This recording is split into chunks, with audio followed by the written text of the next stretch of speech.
हाँ जी students, topic चल रहा था हमारा theory of production. Theory of production में मैंने आपको प्रोडक्शन का मीनिंग बताया था। क्या था production? Means creation and addition of utility. तो आज के बाद से जब भी कोई आपसे प्रोडक्शन का मीनिंग पूछेगा, आप ये नहीं बोलोगे कि production means conversion of raw material into finished goods. आप क्या दोगे? प्रोडक्शन मीन्स क्रिएशन और एडिशन ऑफ यूटिलिटी। क्योंकि जब आप कोई भी चीज़ प्रोड्यूस करते हो मीन्स आप उस प्रोडक्ट में एक सेटिस्फेक्शन पावर को डालते हो जिससे लोग अपनी नीड को पूरी करते हैं, इसलिए हम उसको क्या बोलते हैं? क्रिएशन या एडिशन ऑफ यूटिलिटी। क्लियर है जी? हाँ जी, अभी आपका डाउट क्लियर करते हैं। पहले मुझे बोलने दो जो मैं बोल रही थी। फिर प्रोडक्शन में मैंने आपको बताया था कि किस टाइप की हम यूटिलिटी को क्रिएट करते हैं। 4 टाइप की यूटिलिटी थी हमारे पास: form utility, place utility, time utility, personal utility. उसके बाद हमारा टॉपिक चल रहा था फैक्टर्स ऑफ प्रोडक्शन। बताया था कि 4 मेन फैक्टर्स हैं हमारे पास: land, labour, capital and entrepreneur. Land के बारे में हम बात कर चुके थे। स्टूडेंट्स जो आज नए जुड़े हैं, 2 स्टूडेंट्स, एक तो केवल कृष्ण है और एक हर्ष जैन है। आज का लेक्चर कल एक स्टार्ट हो चुका था, ये चैप्टर थ्योरी ऑफ प्रोडक्शन। इस चैप्टर का पिछले जितने भी चैप्टर्स हो चुके हैं उनसे कोई लिंक नहीं है। कल वाली वीडियो आपको सेंड कर देंगे, आप अपनी ईमेल हमारे फ़ोन नंबर पर सेंड कर दीजिएगा, ठीक है? आपको कल वाला लेक्चर भेज दिया जाएगा। आज आप ध्यान से सुन लो, कल वाले के साथ कोई लिंक नहीं है, ठीक है? चलिए, नुपुर एक क्वेश्चन पूछ रही हैं कि ma'am land is passive in nature and land is passive factors में डिफरेंस क्या है? देखिए डिफरेंस तो बहुत है। लैंड के फैक्टर्स बताए, फीचर्स बताए थे क्या कि लैंड पैसिव इन नेचर है और वहीं पे लैंड क्या है? स्पेसिफिक फैक्टर है। स्पेसिफिक मीन्स बिना लैंड के कुछ नहीं हो सकता, बिना लैंड के कुछ भी पॉसिबल नहीं है। लैंड जो है वो हमारा मेन फैक्टर ऑफ प्रोडक्शन है, क्योंकि जो अदर्स फैक्टर्स हैं दैट इज लेबर, कैपिटल और एंटरप्रेन्योर, अगर लैंड ही नहीं होगी तो ये तीनों कहाँ काम करेंगे? तो लैंड के बिना कुछ भी पॉसिबल नहीं है। वहीं पर लैंड अकेले भी कुछ नहीं कर सकती। मीन्स ये चारों फैक्टर्स ना कॉम्प्लीमेंट्री में आते हैं। समझ में आ रही है? अकेली लैंड कुछ नहीं कर सकती, लेकिन इतनी भी लैंड की इम्पोर्टेंस कम नहीं है कि लैंड के बिना आप ये तीनों कोई काम कर लोगे। क्लियर है? इसलिए लैंड क्या है? पैसिव। मीन्स इसके ऊपर जब तक ह्यूमन एफर्ट्स नहीं लगते तब तक लैंड अकेले कुछ नहीं कर सकती। डिफरेंस तो बहुत है। एक उसके काम के बारे में बता रहा है कि अकेले कुछ नहीं कर सकती, एक उसकी इम्पोर्टेंस के बारे में बता रहा है कि वो मेन फैक्टर है। Land, labour, capital and entrepreneur, इसके लिए सबसे पहले आपके पास क्या होना चाहिए? लैंड। अब घर बनाना है, घर बनाने के लिए लेबर तो इजीली मिल जाएगी, कैपिटल भी मिल जाएगी इजीली, आप बना भी लोगे, लेकिन जब तक लैंड ही नहीं होएगी क्या आप घर बना लोगे? बताएं। तो लैंड क्या है? Specific factor. अच्छा, लैंड है लेकिन लेबर नहीं लगा रहे आप लोग, कैपिटल नहीं लगा रहे, क्या फिर अकेले लैंड भी कुछ कर लेगी? नहीं कर सकती। तो ये इसकी अलग अलग क्वालिटीज़ होगी 2। चलिए, तो ये तो होगी लैंड की बात। आज का जो हमारा टॉपिक है वो है next factor that is labour. Labour के फीचर्स के बारे में बात करते हैं। कल हमने लैंड के फीचर्स किए थे, बताया था कि फीचर्स में से ही क्वेश्चन आ जाते हैं। चलिए, second factor of production we have labour. पहले जो आपके नोट्स में लिखा है मैं वो पर लाइन पढ़ती हूँ, फिर मैं आपको मीनिंग बताऊंगी। देखिए लेबर क्या है? कहते हैं लेबर इज अ फिजिकल और mental effort of human being in the process of production. Physical labour क्या है? फिजिकल और मेंटल एफर्ट्स। देखिए एज अ पर्सन हम 2 टाइप के काम करते हैं, या तो फिजिकली काम करेंगे या मेंटली काम करेंगे। दोनों में ही हमारे एफर्ट्स हैं, दोनों में ही हमारी लेबर है। फिजिकली काम करते हैं, जैसे ये मजदूर होते हैं, चीज़ें इधर से उठा के उधर करते हैं, रिक्शा पुलर्स हैं, तो ये क्या है, फिजिकली काम कर रहे हैं। मेंटली आप लोग दिमाग से काम कर रहे हो, मीन्स कुछ क्रिएटिव आइडियाज़ आप दे रहे हो, आप बिजनेस को मैनेज कैसे करना है इस चीज़ के बारे में सोच रहे हो, मैनेजमेंट प्रोसेस में आप हो। इट मीन्स आप या तो फिजिकली एफर्ट कर रहे हो या मेंटली एफर्ट कर रहे हो, तो दोनों केस में आप क्या हो, लेबरर। आप क्या हो दोनों केस में, लेबरर। समझ में आ रही है? लेबरर कौन होता है? लेबरर वो पर्सन होता है जो मेहनत करता है, जो लेबर करता है। क्यों करता है? For the sake of reward. Means आप कोई भी एफर्ट क्यों करते हो? आप कोई भी एफर्ट क्यों करोगे? आप इसलिए एफर्ट करते हो ताकि आपको इसके बदले में कुछ मिल सके। जो आप बदले में डिमांड करते हो उसको हम क्या बोलते हैं? रिवॉर्ड। कोई भी काम फ्री में किया गया, मीन्स ऐसी कोई इच्छा ना हो कि मुझे उसके बदले में मिले, तो वो लेबर नहीं है। एक होता है लेबरर। लेबरर वो person, that person who performs some work, जो कोई काम करता है तो लेबरर पर्सन है, और जो वो काम करता है उस काम को क्या बोलते हैं? लेबर। क्लियर है जी? अब बात क्या हो रही है कि लेबरर जो है वो हमेशा किसी रिवॉर्ड के लिए काम करेगा। बिना किसी रिवॉर्ड की इच्छा से किया गया काम लेबर नहीं होता। फॉर एग्जाम्पल, मैं यहाँ पर आपको पढ़ा रही हूँ, यहाँ पर हमारे मेंटल एफर्ट हो रहे हैं, तो ये मेरी लेबर है।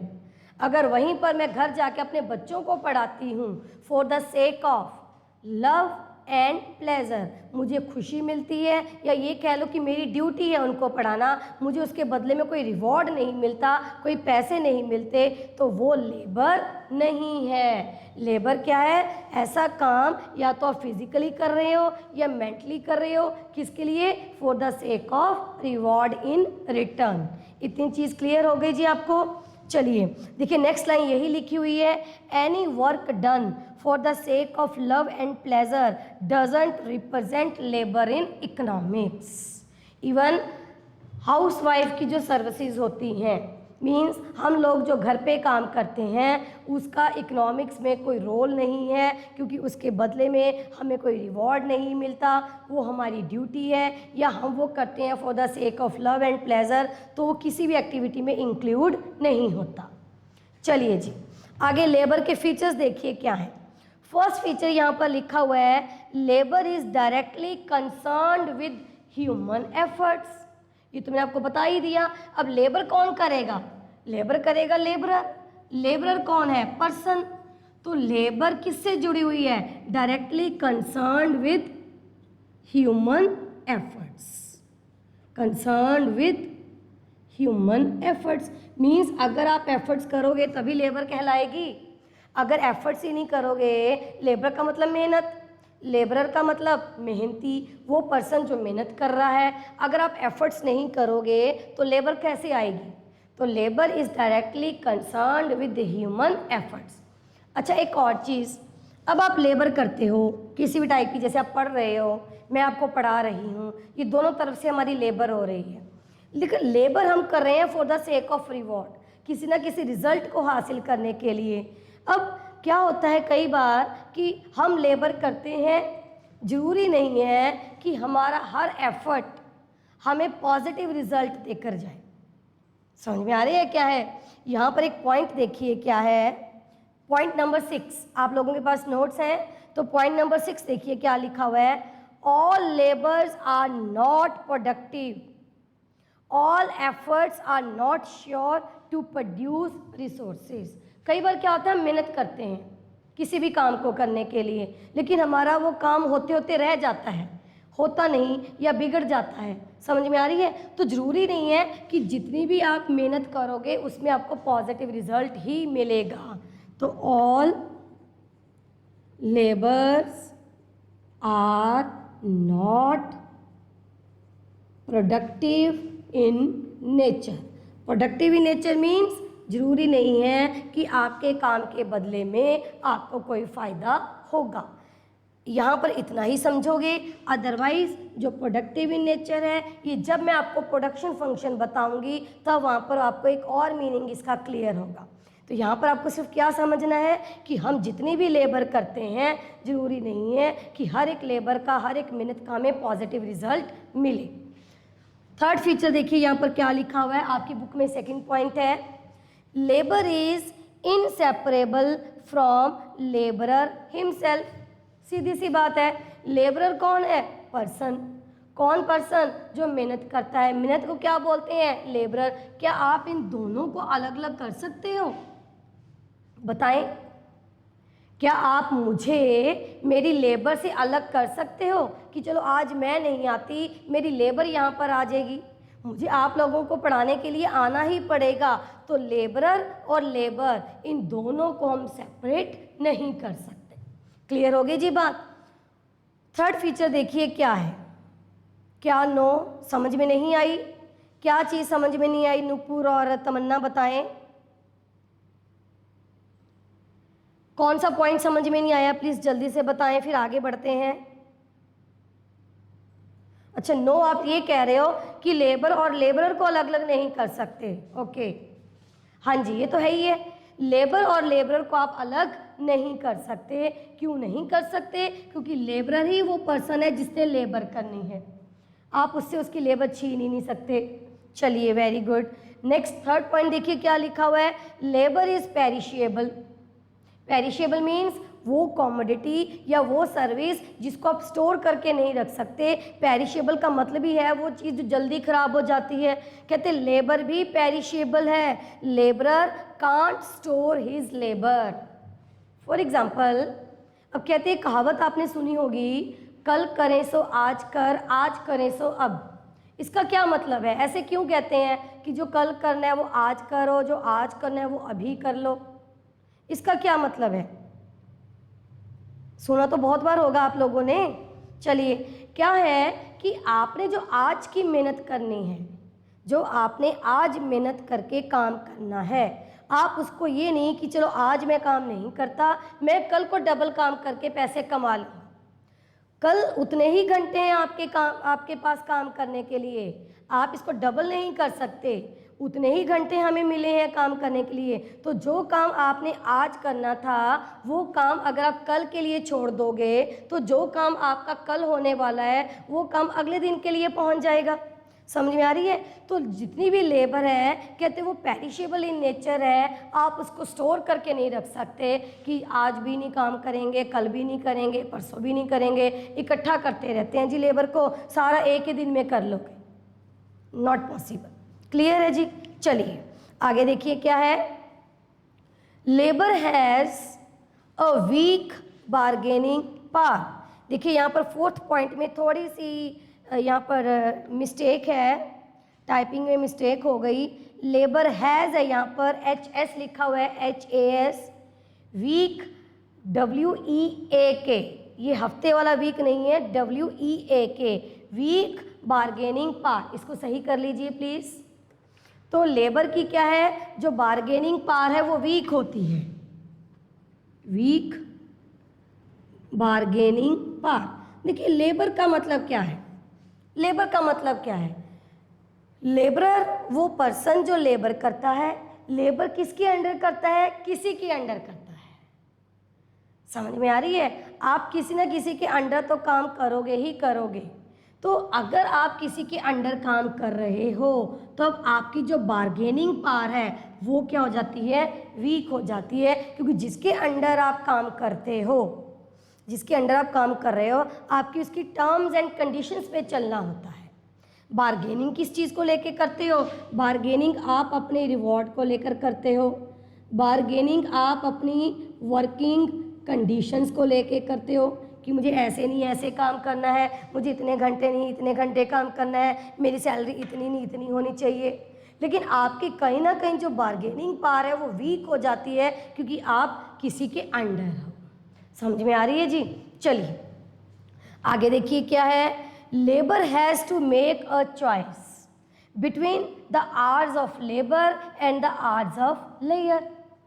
इसका मतलब क्या है कि अब आपने लेबर करनी है, आपने मेहनत करनी है, चाहे आप हो चाहे मैं हूँ, हमने मेहनत करनी है, तो हमें ना यहाँ पर एक चॉइस करनी पड़ेगी। क्या चॉइस करनी पड़ेगी कि हमें कितने घंटे लेबर करनी है, कितने घंटे हमें आराम करना है। समझ में आ रही है? दोनों के बीच में आपको बैलेंस बना के चलना होगा।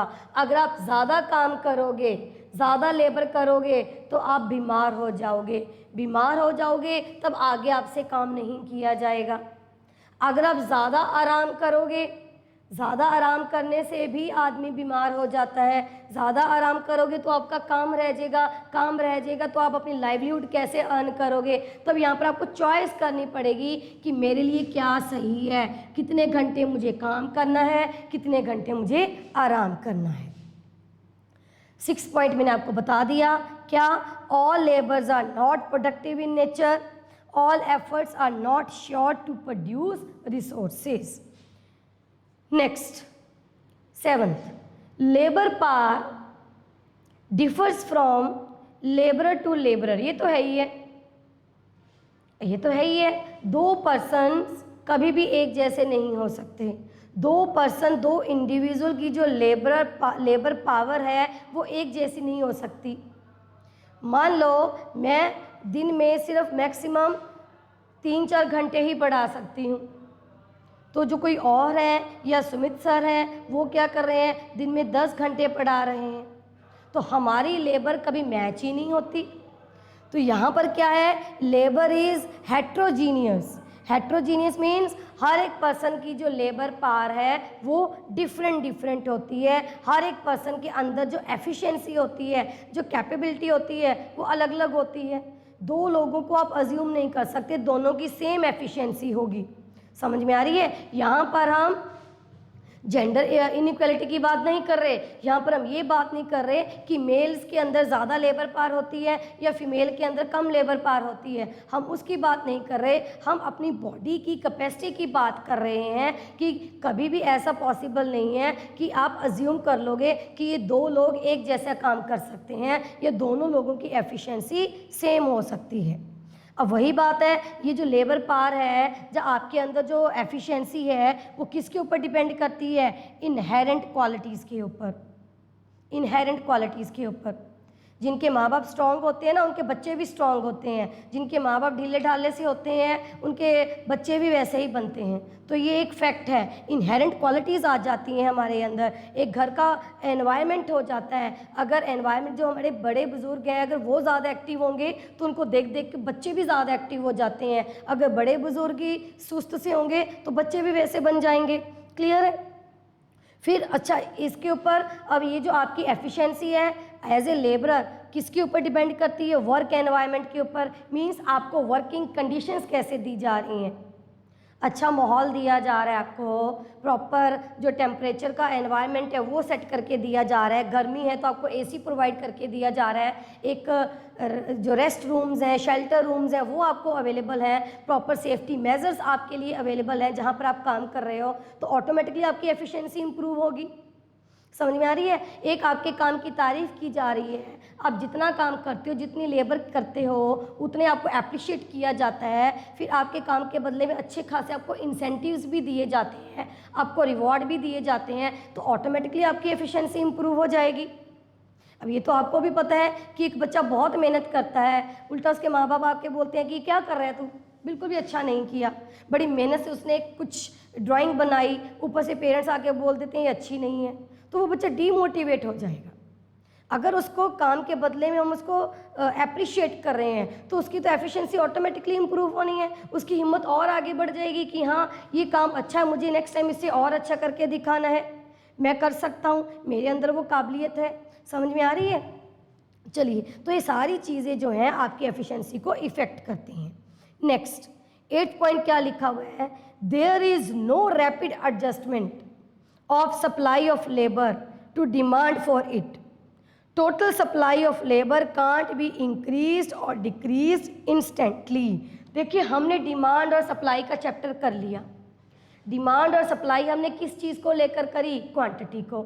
वहाँ पर हमने रिलेशनशिप क्या किया था, बिटवीन प्राइस एंड डिमांड या सप्लाई। अब बात कर रहे हैं बिटवीन लेबर की सप्लाई, सप्लाई ऑफ लेबर और उससे मिलने वाले उसको वेजेस। समझ में आ रही है जी? वेजेस और सप्लाई ऑफ लेबर की बात हो रही है। तो पहले तो जो इस लाइन में लिखा हुआ है वो क्या लिखा हुआ है कि लेबर की सप्लाई हम इंस्टेंटली इंक्रीज या डिक्रीज नहीं कर सकते। ये नहीं है कि अब आपकी फैक्ट्री में मान लो 50 बंदे काम कर रहे हैं, सडनली आपको 50 बंदों की और की ज़रूरत पड़गी, तो ये नहीं कि जाओगे मार्केट में जाके फटाफट 50 बंदे परचेज करके ले आओगे।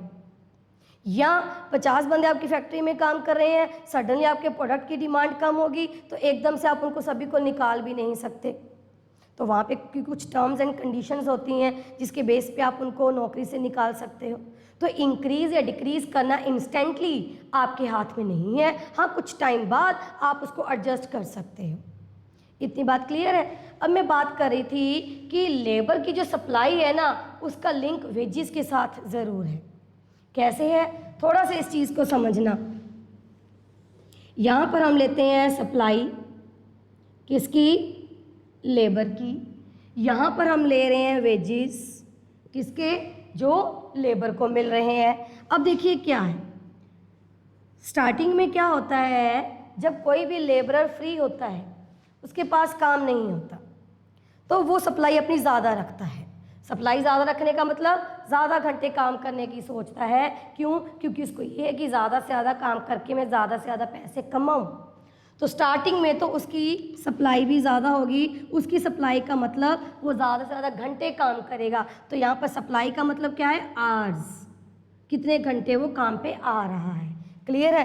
तो स्टार्टिंग में तो वो ज़्यादा काम करेगा, ज़्यादा काम करेगा तो आप उसके काम से खुश हो कि उसको वेजेस भी ज़्यादा देते हो। तो यहाँ पर स्टार्टिंग में क्या हो गया? डायरेक्ट रिलेशनशिप हो जाता है between wages and supply. Starting में वेजेस ज़्यादा तो लेबर की सप्लाई भी ज़्यादा। अब ये तो है ही है, मैं स्टार्टिंग मान लो मैं फ्री हूँ, मेरे पास कोई काम नहीं है, तो अगर मुझे ज़्यादा पैसे मिलेंगे तो मैं ज़्यादा घंटे काम करने के लिए तैयार होंगी। समझ में आ रही है? अब फिर एक टाइम क्या आ जाएगा, इतना पैसा आ जाता है हमारे पास कि पैसे तो ऑलरेडी हमारे बढ़ ही रहे हैं, लेकिन हम सप्लाई ना यहाँ पे कांस्टेंट करके धीरे धीरे डिक्रीज़ करना शुरू कर देते हैं। और नॉर्मली लेबर के साथ ऐसा होता भी है। क्या है? स्टार्टिंग में तो वेजेस अच्छे मिल रहे हैं तो वो ज़्यादा काम भी करने को तैयार है। फिर वेजेस तो बढ़ रहे हैं लेकिन उनकी जो सप्लाई है वो रुक जाती है, कांस्टेंट हो जाती है। उसके बाद वेजेस फिर बढ़ रहे हैं क्योंकि महंगाई तो बढ़ती ही जाती है, लेकिन उनकी जो सप्लाई है वो कम होती जाती है।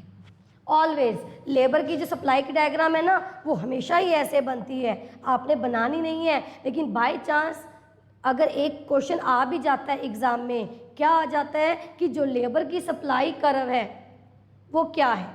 Option A upward sloping, option B downward sloping, option C upward and then downward. तो आपका आंसर क्या होगा? Option C upward and then downward.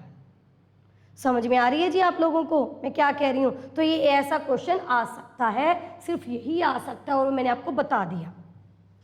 चलिए आगे, ये यहाँ पर तो हो गया हमारे लेबर के फीचर्स। नेक्स्ट हमारे पास फैक्टर है कैपिटल, उसकी बात करते हैं। हाँ जी, हर्ष और केवल कृष्ण, आपको समझ में आ रहा है आज का टॉपिक? क्योंकि आज आपका फर्स्ट डे है। हर्ष और केवल कृष्ण समझ में आ रहा है जी आपको? बताएं।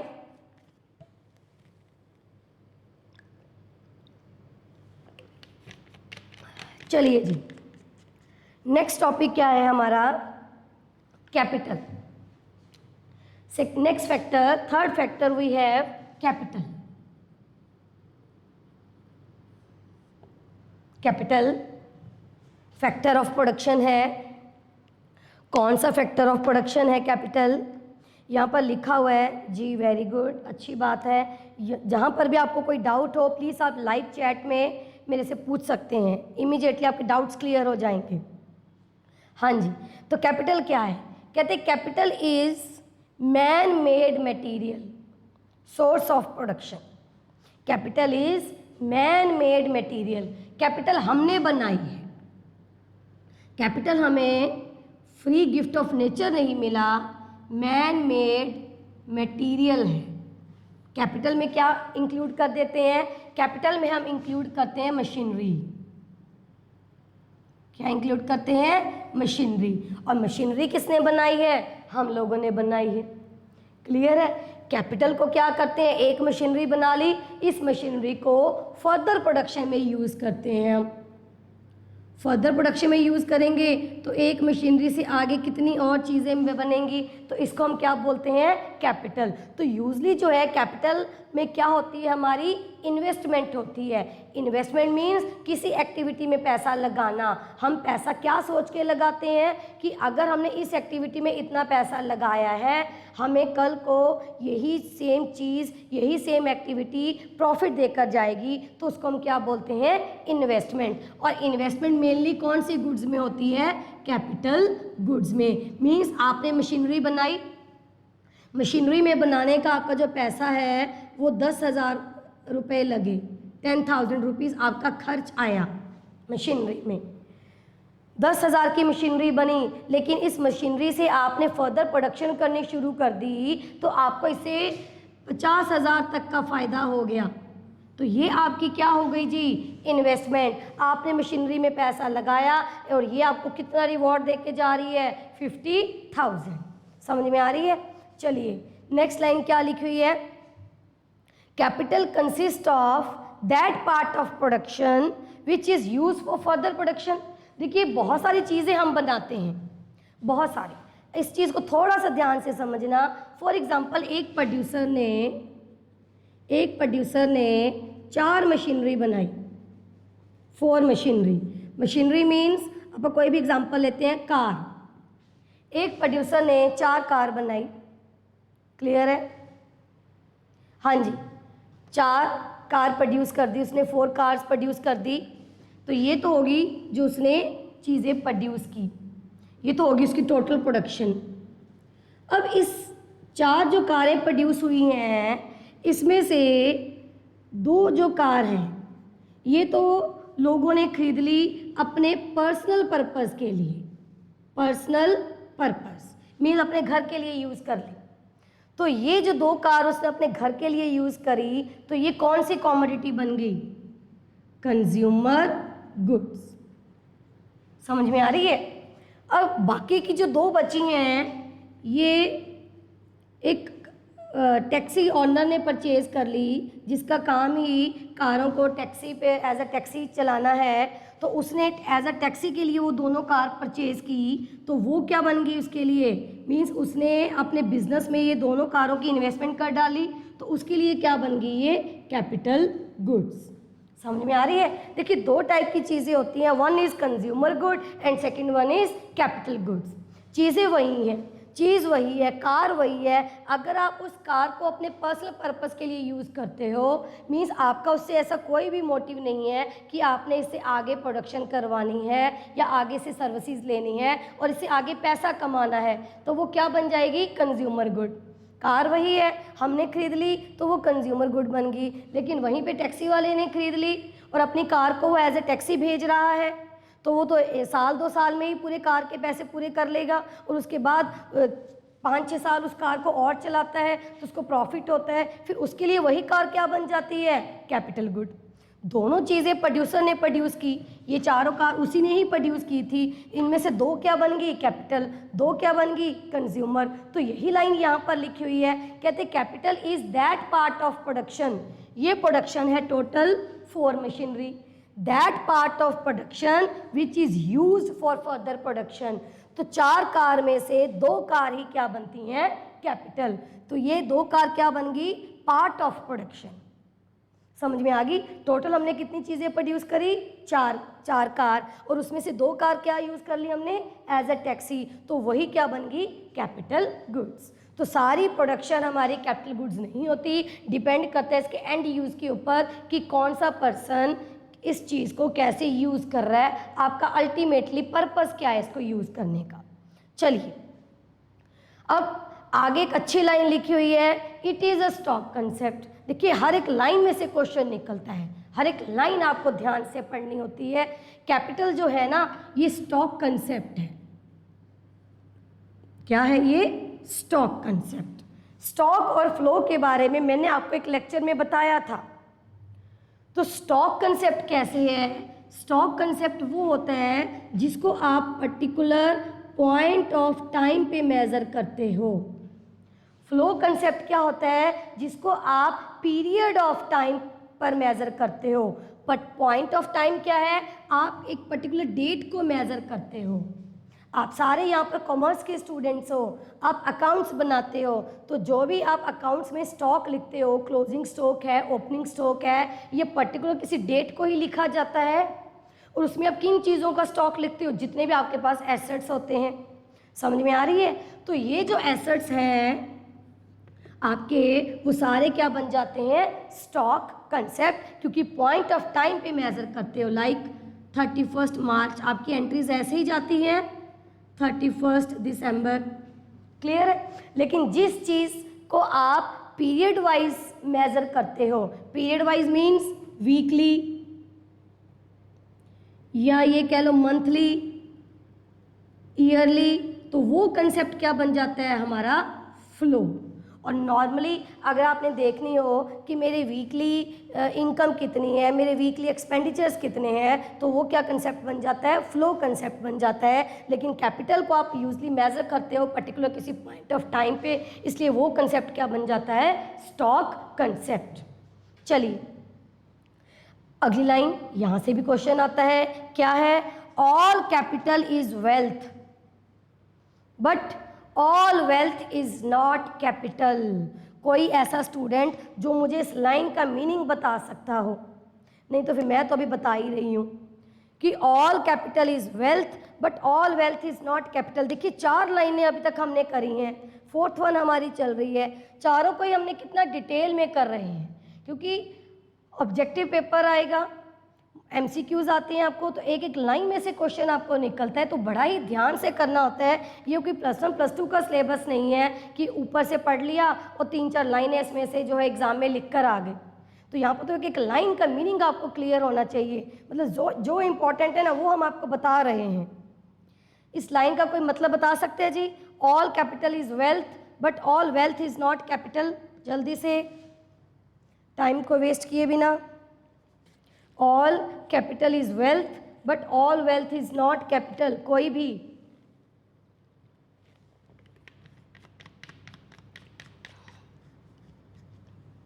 हाँ जी, कोई नहीं? चलिए पहले तो आपको इसके लिए वेल्थ का मीनिंग समझना होगा कि वेल्थ होती क्या है। पहले तक लाइन लिखते हैं, all capital is wealth but all wealth is not capital. Capital का तो आपको मीनिंग क्लियर हो गया। कैपिटल क्या है? कैपिटल मीन्स वो पार्ट ऑफ प्रोडक्शन जो फर्दर प्रोडक्शन में लगा रहे हो, मीन्स ऐसी चीज़ें जिससे आप और प्रोडक्शन करवा रहे हो, वो कैपिटल है। अब यहाँ पर आपको वेल्थ का मीनिंग क्लियर करना है कि वेल्थ क्या होती है। वेल्थ मीन्स आपकी जमा पूंजी। जी, क्या लिखते हैं यहाँ पर Tamanna? Wealth is wider term including assets property. जी, तो यहाँ पर वेल्थ क्या है? वेल्थ मीन्स आपकी जमा पूंजी। तो वेल्थ में क्या क्या आ जाता है? वेल्थ में आपकी मनी आ जाती है, वेल्थ में आपकी प्रॉपर्टी आ जाती है, वेल्थ में आपके जितने भी व्हीकल्स हैं वो आ जाते हैं, वेल्थ में आपकी ज्वेलरी आ जाती है। मीन्स जो आपने ज़िंदगी भर कमाया किसी भी फॉर्म में, तो वो वेल्थ है। क्लियर है? इसमें से जो चीज़ आप प्रोडक्शन में लगा लोगे तो वो क्या बन जाती है? कैपिटल। आपके पास व्हीकल्स हैं, ठीक है, इसमें से आपने जो 2 कार हैं वो किस में लगा ली? प्रोडक्शन प्रोसेस में, तो ये क्या बन गई? कैपिटल। क्लियर हो गया? तो इसमें से ये 2 व्हीकल्स हैं, इसमें से 2 कारें आपने प्रोडक्शन प्रोसेस में लगा ली, तो वो क्या बन जाती है? कैपिटल। लेकिन ये क्या मनी कैपिटल है? फिर क्या बाकी की जो प्रॉपर्टी है वो कैपिटल है? क्या ज्वेलरी कैपिटल है? क्या बाकी के जो व्हीकल्स रह गए जो आप अपने पर्सनल पर्पस के लिए यूज़ कर रहे हो वो कैपिटल है? नहीं। कैपिटल सिर्फ क्या होगा? जो फर्दर प्रोडक्शन प्रोसेस में लगाओगे, अपने बिजनेस में लगा लोगे, तो बाकी की चीज़ें क्या रहेंगी? Only wealth. इसलिए अगर वेन डायग्राम बनाएं तो ये पूरा का पूरा हमारा क्या है, वेल्थ है। ये वेल्थ का सर्कल है, इसमें हम डाल रहे हैं छोटा सर्कल कैपिटल का। तो वेल्थ के अंदर ही कैपिटल आती है, इसलिए क्या बोला जाता है, ऑल कैपिटल इज वेल्थ, क्योंकि कैपिटल किसका पार्ट है, वेल्थ का पार्ट है। But all wealth is not capital, ये कैपिटल नहीं है, प्रॉपर्टी कैपिटल नहीं है, ज्वेलरी कैपिटल नहीं है। मीनिंग समझ में आया जी आप लोगों को? जी, सार्थक क्या कहते हैं, wealth is not our capital, it is our personal wealth, but capital can increase our wealth. हाँ, बड़ी अच्छी बात लिखी है सार्थक ने। वेल्थ आपकी कैपिटल नहीं है, लेकिन इसमें से जो चीज़ आपने एज ए कैपिटल यूज़ कर ली वो आपकी वेल्थ को इंक्रीज कर सकती है। सही बात है, पैसे से पैसा बनता है। आपने ये 2 कार आपने बिजनेस में लगा ली, इससे आपने इतना पैसा कमा लिया कि आपने और प्रॉपर्टी ले ली, तो आपकी वेल्थ इंक्रीज हो जाएगी। समझ में आ रही है? अच्छा, उल्टा भी हो सकता है, इतना आपको लॉस हो गया कि आपकी वेल्थ डिक्रीज भी हो सकती है। तो वेल्थ इंक्रीज भी हो सकती है, डिक्रीज भी हो सकती है, लेकिन हम हमेशा ऑप्टिमिस्टिक होते हैं, पॉजिटिव सोचते हैं कि अगर हम बिजनेस में पैसा लगाएंगे तो ये हमें अच्छा ही रिटर्न देके जाएगा। समझ में आ रही है? क्लियर होगी बात? चलिए आगे देखिए जी। तो ये लाइन आ जाती है, all capital is wealth but all wealth is not capital. ये ट्रू एंड फॉल्स में एक कंसेप्ट आ जाता है, तो आपको पता होना चाहिए। आगे देखिए, इसी को ही कंटिन्यू कर रहे हैं कैपिटल को, कि कैपिटल की फॉर्मेशन कैसे होती है, कैपिटल बनती कैसे है, ये आपको पता होना चाहिए। Formation of capital. अच्छा, पहले टाइप्स ऑफ कैपिटल कर लेते हैं। चलिए फॉर्मेशन ही कर ले हैं, वो मैंने बोल दिया। अब फॉर्मेशन ऑफ कैपिटल, टाइप्स अभी रुक के करते हैं, आपके नोट्स में पहले टाइप्स लिखी हुई हैं, फॉर्मेशन बाद में दिया हुआ है। अब कैपिटल बनती कैसे है? देखिए, कैपिटल मीन्स आप किसी एक्टिविटी में पैसा लगा रहे हो, क्लियर है, और वो जो है आपको आगे फर्दर रिटर्न देके जा रही है। अब आगे कैपिटल बनती कैसे है? पहले आप क्या करते हो, सेविंग करते हो। सेविंग आपसे ही शुरू होती है। सेविंग कैसे करोगे? जो आपकी इनकम है उसमें से जो आपके खर्चे हैं वो माइनस कर दोगे तो आपके पास क्या हो जाती है, सेविंग। क्योंकि ये आपको भी पता होगा कि जो हमारी इनकम है उसको हम कुछ तो कंज्यूम कर लेते हैं और कुछ क्या कर लेते हैं, सेव कर लेते हैं। C meant for consumption, S meant for saving. कुछ पार्ट आप इनकम का कंज्यूम करोगे, कुछ आप सेव करोगे। तो जितना आप कंज्यूम करोगे उतनी कम सेविंग आएगी, क्योंकि वाई माइनस सी क्या होती है, सेविंग। जितना कम कंज्यूम करोगे उतनी ज़्यादा आपकी सेविंग आएगी।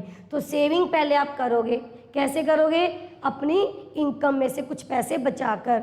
फिर सेकंड स्टेप क्या कहता है कि आपने जो सेविंग की आप उसको घर पर नहीं रखोगे, आप उन पैसों को क्या करोगे, मोबिलाइज करोगे। तो यहाँ पर सेकंड स्टेप क्या हो जाता है कैपिटल फॉर्मेशन में, मोबिलाइजेशन ऑफ सेविंग। मीन्स आप उस पैसे को बैंक में डालोगे, बैंकिंग सिस्टम का रोल यहाँ पर आ जाएगा।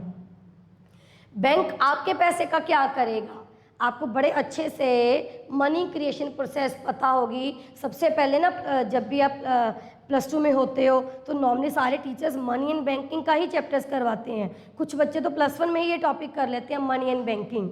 तो आप लोगों को भी पता होगा बैंक हमारे पैसे का क्या करता है, आगे लोगों को देते हैं एज ए लोन।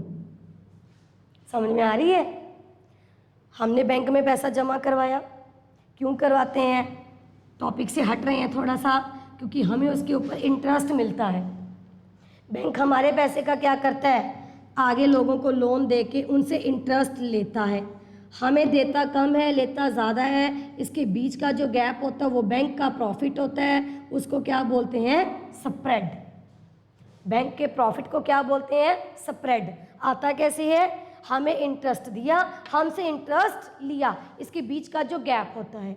चलिए अब बात आ रही है लोन की। बैंक लोन किस पर्पस के लिए देता है, बैंक लोन किस पर्पस के लिए देता है? बैंक आपको तभी लोन देगा जब आपका लोन लेने का पर्पस क्या है, प्रोडक्टिव है। मीन्स बैंक को लगता है कि हाँ अगर ये पर्सन लोन लेगा तो इससे कुछ अच्छा ही बनेगा।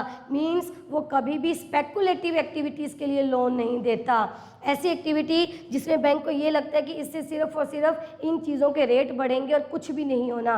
फॉर एग्ज़ाम्पल, अगर आप बैंक में जाते हो, बैंक को ये बोलते हो कि मुझे एक प्लॉट लेना है। किस पर्पज़ के लिए प्लॉट लेना है जी? ऐसे ही लेकर रखना है, इन्वेस्टमेंट के लिए। तो खाली प्लॉट के लिए बैंक आपको कभी भी लोन नहीं देता। क्यों नहीं देता? आपके पास पैसे नहीं है, आपने बैंक से लोन लेके 10 लाख का आपने लोन लेके खाली प्लॉट परचेज कर लिया। आपका यहाँ पर पर्पस क्या है? इसको बेचकर पैसे कमाना। थोड़े दिनों में प्रॉपर्टी के रेट इंक्रीज हो गए, लोन आपने लिया हुआ है, अब 10 लाख का जो प्लॉट है मान लो 15 लाख में सेल कर रहे हो, तो बैठे बैठे इसी प्लॉट की वैल्यू कितनी बढ़ गई? 5 लाख। आपके पल्ले से तो कुछ भी नहीं गया, आपके पल्ले से कुछ भी नहीं गया। लोन पे लिया था, बैंक का लोन पे कर दिया, 5 लाख आपके बन गए। तो जब आपने इस प्लॉट को 15 लाख में बेचा, जिस पर्सन ने ये प्लॉट लिया, आगे जब वो सेल करेगा तो वो भी प्रॉफिट कमाएगा। मान लो उसने इसको 22 लाख रुपए में बेच दिया, तो यहाँ पर उसने कितने कमा लिए? 7 लाख। तो बैठे बैठे प्लॉट की वैल्यू बढ़ रही है। तो ये स्पेकुलेटिव एक्टिविटी है, सट्टेबाजी है ये। तो बैंक इसके लिए आपको लोन नहीं देता है। अगर आपने घर बनाना है, खाली प्लॉट के लिए आप लोन लेते हो, तो बैंक आपको एक कंडीशन पर लोन देता है कि आपको उसके ऊपर कुछ टाइम लिमिट दे देता है। विदिन 3 मंथ्स या 4 मंथ्स आपको 25% कंस्ट्रक्शन करनी पड़ेगी। लोन भी आपको उतना नहीं देता जितना आप मांग रहे हो। आप मान लो 50 लाख का या 40 लाख का लोन गए हो, तो आपको बहुत ही इनिशियल अमाउंट देगा, स्टार्टिंग में थोड़ा सा देगा, वो भी एक कंडीशन के साथ कि आप इतने टाइम में इसके ऊपर इतनी कंस्ट्रक्शन करोगे, अबाउट 25%। फिर बैंक अथॉरिटीज़ आके वहाँ पर चेक करती हैं कि आपने उतना घर बनाया नहीं बनाया। फिर बाकी का जो प्रोसीडिंग्स है वो बाद में स्टार्ट होती हैं। बाकी का पैसा आपको धीरे धीरे बाद में मिलेगा, एकदम से इकट्ठा नहीं दे देते। तो यहाँ पर हमारा पर्पस क्या होता है कि आप किसी भी ऐसी एक्टिविटी में पैसा ना लगाओ। अब जब आपने लोन लेके किसी एक्टिविटी में पैसा लगा दिया तो वो क्या बन जाती है? इन्वेस्टमेंट। सिंपल। इन्वेस्टमेंट का मतलब ही क्या है? इन्वेस्टमेंट का मतलब क्या है कि आप एक ऐसी चीज़ प्रोड्यूस कर रहे हो जो आगे आपको फ़ायदा दे रही है। तो इन्वेस्टमेंट का मतलब ही कैपिटल गुड्स है। मोर इन्वेस्टमेंट मतलब मोर प्रोडक्शन ऑफ कैपिटल गुड्स। या फिर आपने नेशनल इनकम के चैप्टर में एक वर्ड सुना होगा, एक टर्म थी, क्या थी? Capital formation. क्या टॉपिक सुना हुआ आपने? Capital formation is equal to investment. Capital formation is always equal to investment. तो ये 3 स्टेप हैं आपके कैपिटल फॉर्मेशन में। क्लियर है जी? चलिए आगे हम कैपिटल की टाइप्स करते हैं। पहली कैपिटल की टाइप है हमारे पास फिक्स्ड कैपिटल। यहीं से पढ़ते हैं, आपके नोट्स में से जो लिखा हुआ है। कहते हैं फिक्स्ड कैपिटल वो कैपिटल है which exist in a durable shape and render a service series of services over a period of time. Fixed assets means आपके permanent assets, heavy machinery, durable form में होती है, इसको आप रिपीटेडली यूज़ कर सकते हो, कई सालों तक आप इसको यूज़ करते हो। समझ में आ रही है? तो ऐसी प्रॉपर्टी, ऐसे एसेट्स, ऐसी गुड्स जिसका आप रिपीटेडली यूज़ करते हो कई सालों तक, तो उसको हम क्या बोलते हैं? Fixed assets. और इनकी वैल्यू भी थोड़ी सी हाई होती है। Next type of capital V have circulating capital. कहते हैं सर्कुलेटिंग कैपिटल वो कैपिटल होती है जो सिंगल यूज़ के लिए होती है, नॉन ड्यूरेबल नेचर की होती है। It is not available for further use. देखिए एज अ प्रोड्यूसर आपको बहुत सारी चीज़ों में पैसा लगाना पड़ता है। तो किस किस में पैसा लगाते हो? कुछ एसेट्स होते हैं आपके फिक्स्ड एसेट्स, इसमें तो आप लगाते ही हो, बिना मशीनरी के तो प्रोडक्शन पॉसिबल ही नहीं है। फिर आपको रॉ मटेरियल में भी पैसा लगाना होता है, आपको सेमी फिनिश्ड गुड्स में भी पैसा लगाना होता है, क्योंकि रॉ मटेरियल नहीं होगा तो आप फाइनल प्रोडक्ट कैसे बनाओगे। तो इसमें ये जो पैसा लग रहा है इसको हम क्या बोलते हैं? सर्कुलेटिंग कैपिटल, क्योंकि ये जो कैपिटल है, ये जो चीज़ें हैं, ये वन टाइम यूज़ के लिए होती हैं, सिंगल यूज़ के लिए होती हैं, आप इसको रिपीटली यूज़ नहीं कर सकते। एग्जांपल दे रखी है सीड्स, मतलब जिनका काम ही सीड से, बीज से कुछ बनाना है, फ्यूल से आप कुछ जनरेट कर रहे हो, रॉ मटेरियल एक्सेट्रा।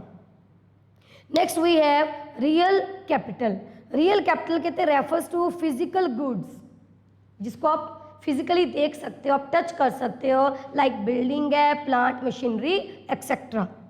देखिए अलग अलग नहीं है कि ये फिक्स्ड में जाएगी, ये रियल में जाएगी। रियल जिसको आप टच कर सकते हो, समझ में आ रही है, फिजिकली जिसको आप देख सकते हो, उसी में ही फिक्स भी निकल के आ गई। अब ये जो प्लांट एंड मशीनरी है, ये फिक्स ही बन जाएगी। नेक्स्ट क्या है, ह्यूमन कैपिटल। अच्छा, जो हम बिजनेस में ह्यूमन रिसोर्स को लगाते हैं, उसमें भी हम पैसा लगा रहे हैं कि नहीं लगा रहे। जो लेबर है हमारी, लेबर हमने जो बिजनेस में लगाई, मीन्स ह्यूमन रिसोर्स, उसको हम ट्रेनिंग दे रहे हैं, हम उनको डेवलप कर रहे हैं, उनको एजुकेट कर रहे हैं, तो एक टाइप की हम उनमें इन्वेस्टमेंट कर रहे हैं, क्योंकि हम उनको ट्रेन करके क्या करेंगे, उन्हीं से ही आगे पैसा कमाएंगे। तो ह्यूमन कैपिटल बन जाती है वो हमारी, ह्यूमन रिसोर्स क्या बन जाते हैं, ह्यूमन कैपिटल, क्योंकि हमने उनमें पैसा लगाया है। कहते हैं human capital refers to human skill and ability, this is called human capital. इसको ह्यूमन कैपिटल क्यों बोला जाता है, because a good deal of investment has gone in to creation of these abilities in humans. कोई भी person पीछे से सीखा सिखाया नहीं आता, हमने उसको अपने एनवायरनमेंट के अकॉर्डिंग ढालना होता है, अपनी काम के बारे में बताना होता है, काम के बारे में बताते हैं, सिखाते हैं, उनको ट्रेन करते हैं, तो वही पर्सन हमें आगे पैसा कमा के देता है। तो वो क्या बन जाती है, हमारी ह्यूमन कैपिटल। नेक्स्ट, टेंजिबल और इनटेंजिबल। टेंजिबल कैपिटल कहते that can be perceived bye senses, आंखों से आप देख सकते हो, फील कर सकते हो, आप टच कर सकते हो। लेकिन इनटेंजिबल जिसको आप नहीं कर सकते, तो रियल कैपिटल को हम टेंजिबल कैपिटल भी बोल सकते हैं। लेकिन जो इनटेंजिबल है वो क्या है, जिसको आप टच नहीं कर सकते, देख नहीं सकते, आप उसको सिर्फ फील कर सकते हो, तो वो क्या है, आपके पेटेंट, गुडविल एक्सेट्रा। देखिए पेटेंट राइट क्या होता है, पेटेंट राइट मीन्स आपने कोई चीज़ नई जनरेट की जिसके बारे में दुनिया को नहीं पता था, तो उसका जो राइट है ना, वो आपके पास आ जाता है कि आपसे पूछे बिना कोई इसको यूज़ नहीं करेगा, आपसे पूछे बिना इसको कोई और मैन्युफैक्चर नहीं कर सकता, तो उसका राइट, उसका पेटेंट राइट आपके पास आ जाता है। तो ये भी आपकी एक कैपिटल है। नेक्स्ट आ जाती है जी इंडिविजुअल कैपिटल। कहते हैं इंडिविजुअल कैपिटल मीन्स हमारी जो पर्सनल प्रॉपर्टी है, ओन्ड बाय एन इंडिविजुअल और ग्रुप ऑफ इंडिविजुअल। इसके कंट्रास्ट में आती है सोशल प्रॉपर्टी। सोशल प्रॉपर्टी जो सोसाइटी को बिलोंग करती है। अब घर है, मेरा घर है, मेरी एकेडमी है, वो मेरी इंडिविजुअल प्रॉपर्टी है, इंडिविजुअल कैपिटल है, हम यहाँ से पैसे कमा रहे हैं, ठीक है जी, इंडिविजुअल। लेकिन सोशल कैपिटल क्या है, जिसको सारे सोसाइटी वाले मिल के यूज़ करते हैं, जैसे रोड्स होगी हमारी, ब्रिज हो गए, या कोई भी पब्लिक हॉस्पिटल हो गया, पब्लिक स्कूल हो गया, कुछ भी जो हमें सरकार ने बना के दिया है, तो उसको क्या बोलते हैं, सोशल कैपिटल। क्लियर है जी। तो यहाँ पर आपका कैपिटल का टॉपिक भी पूरा होता है। नेक्स्ट आ जाता है एंटरप्रेन्योर। जल्दी से बस एंटरप्रेन्योर का मीनिंग और उसके फीचर्स करते हैं, ऑब्जेक्टिव हम कल डिटेल में करेंगे। देखिए लास्ट फैक्टर ऑफ प्रोडक्शन हमारे पास क्या है, एंटरप्रेन्योरशिप। एंटरप्रेन्योरशिप क्या, देखो यहाँ पर क्या लिखा हुआ है, पहले तो आपको बता दूं, 3 जो बेसिक फैक्टर थे, that is land, labour and capital. इन तीनों फैक्टर्स को इकट्ठा करता है एंटरप्रेन्योर। एंटरप्रेन्योर वो पर्सन होता है जो लैंड, लेबर, कैपिटल, उन तीनों को इकट्ठा करता है, इकट्ठा करके उनसे उनकी सर्विसेज लेता है और सर्विसेज के बदले में उनको रेम्युनरेशन देता है। तो उस पर्सन को क्या कहते हैं हम, एंटरप्रेन्योर। क्लियर है। तो एंटरप्रेन्योर ओन्स एंटरप्रेन्योरशिप। हाँ जी, सत्य तमन्ना कह रहे हैं कि मैम सर्कुलेटिंग कैपिटल रिपीट कर दो। देखिए सर्कुलेटिंग कैपिटल कुछ नहीं है, फिक्स कैपिटल के कंट्रास्ट में है। फिक्स कैपिटल बताया था कि आप इसको रिपीटेडली यूज़ कर सकते हो, लाइक हैवी मशीनरी। लेकिन सर्कुलेटिंग कैपिटल वो जो डेली की नीड्स को आप पूरा करते हैं, like raw material. Raw material नहीं होगा तो आप आगे जो है फिनिश्ड गुड्स कैसे बना पाओगे। तो raw material one time use के लिए होती हैं, सिंगल यूज़ के लिए होती हैं। तो एज ए प्रोड्यूसर आपको देखना पड़ता है कि कितनी रिक्वायरमेंट है मेरी, कितनी मुझे फिक्स एसेट्स चाहिए, कितने मुझे रॉ मटेरियल चाहिए, कितना मुझे इन्वेंट्री स्टॉक चाहिए। समझ में आ रही है। तो circulating capital simply means raw material जो आप एक बार प्रोडक्शन प्रोसेस में यूज़ करते हो और दोबारा वो यूज़ नहीं कर सकते क्योंकि वो ख़त्म हो जाता है वहीं पर। चलिए, अच्छा, एंटरप्रेन्योर और एंटरप्रेन्योरशिप दोनों में फ़र्क क्या है बताओगे? एंटरप्रेन्योर और एंटरप्रेन्योरशिप, इसी के सुफिक्स लग जाता है।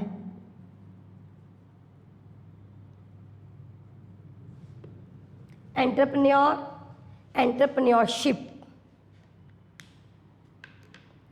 देखिए, एज एन एंटरप्रेन्योर जब भी आप कोई काम करते हो, बिजनेस को मैनेज करते हो, तो वो एंटरप्रेन्योरशिप बन जाती है। एंटरप्रेन्योरशिप मीन्स आप वो सारा प्रोसेस जिसमें आप तीनों फैक्टर्स को इकट्ठा करते हो, उनसे काम करवाते हो और उनके काम के बदले में आप उनको पे करते हो। क्लियर है? तो एंटरप्रेन्योर वो पर्सन जो बिजनेस शुरू करता है, who initiates the business. Business शुरू किया आपने फैक्टर्स ऑफ प्रोडक्शन की हेल्प से। क्लियर है? अब आप जो है आपको इनोवेटिव आइडियाज़ लेके आने पड़ते हैं अपने बिजनेस में। इनोवेशन जो एंटरप्रेन्योर का first and foremost important function जो है वो क्या है? इनोवेशन। अगर आप as a person as an entrepreneur innovation नहीं लेके आओगे अपने बिजनेस में, तो आप इस कॉम्पिटिटिव वर्ल्ड में सरवाइव नहीं कर पाओगे। तो आपको नए नए आइडियाज़ लेके आने पड़ते हैं, हर एक चीज़ को लेके नए नए आइडियाज़, टेक्नोलॉजी को लेकर नए नए आइडियाज़, प्रोडक्ट की क्वालिटी को लेकर नए नए आइडियाज़, अपने बिजनेस को लेकर कि कैसे मैं अपने हमारी जो एफिशिएंसी है वो उसको इंक्रीज़ कर सकता हूँ। जी, आप सही बता रहे हो। तो यहाँ पर क्या है? एंटरप्रेन्योर का फर्स्ट इंपॉर्टेंट फंक्शन है इनोवेशन। तो यहाँ से एक क्वेश्चन आ जाता है, बड़ा ही इंपॉर्टेंट क्वेश्चन है, आता ही आता है कि जो इनोवेशन का कंसेप्ट है ना, ये किसने दिया? ये मैंने आपको एक लेक्चर में बताया भी था। तो ये एक ही इकोनॉमिक्स है, स्कम्पीटर। तो जब भी इनोवेशन का क्वेश्चन आ जाता है, बिना सोचे समझे आपने स्कम्पीटर के ऊपर टिक करना है। इन्होंने बताया था कि बिना इनोवेशन के आप सरवाइव नहीं कर सकते। चलिए, सेकंड फंक्शन क्या है? एंटरप्रेन्योर वो पर्सन है जो रिस्क भी बियर करता है और अनसर्टिनिटी भी बियर करता है। और मैंने आपको इसके बारे में भी बताया हुआ है, रिस्क और अनसर्टिनिटी। रिस्क वो होता है जिसके बदले में वो इंश्योरेंस करवा लेता है, और अनसर्टिनिटी जिसके बदले में कोई भी इंश्योरेंस नहीं होता।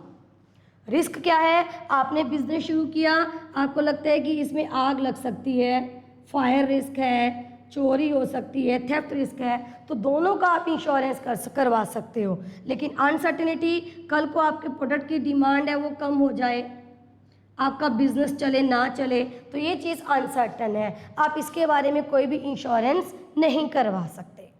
इतना क्लियर है जी? तो तीन फंक्शन यहाँ पर हो गए। पहला फंक्शन फैक्टर्स को इकट्ठा करता है, उनकी सर्विसेज लेता है, उनके बदले में उनको रेम्यूनरेशन देता है, रिस्क और अनसर्टेनिटी दोनों को बियर करता है और इनोवेशन लेके आता है। चलिए जी, ऑब्जेक्टिव हम कल करेंगे। यहाँ तक किसी को कोई डाउट है तो बता दीजिए।